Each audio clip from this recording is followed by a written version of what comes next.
we'll be talking about isotropy, and specifically we'll be talking about the grain, or the direction that the material is going in.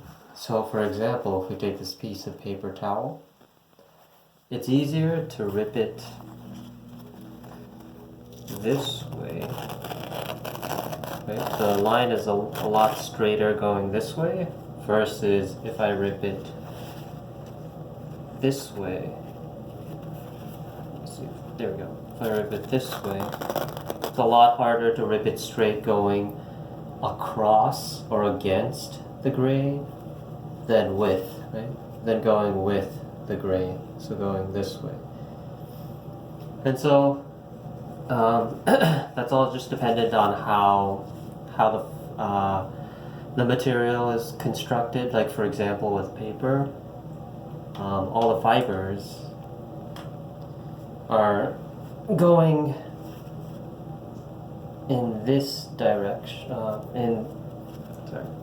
All the fibers are going this way, horizontally, like this way, and that means, of course, that it's the direction going with the grain makes it easier to make straighter cuts, right? Because if all the fibers are going, basically almost all the fibers are going this way, so that makes it easier to cut it straight that way, right? Versus if you're going across the grain, and that's the same with wood, and a lot of paper, woods, stuff that's made out of plant fibers. It's easier to see the grain if you put it against like a really bright light. But otherwise, yeah, that's just the basics of grain and isotropy. And isotropy, all that is just studying the direction that the material is going. Isotropic materials,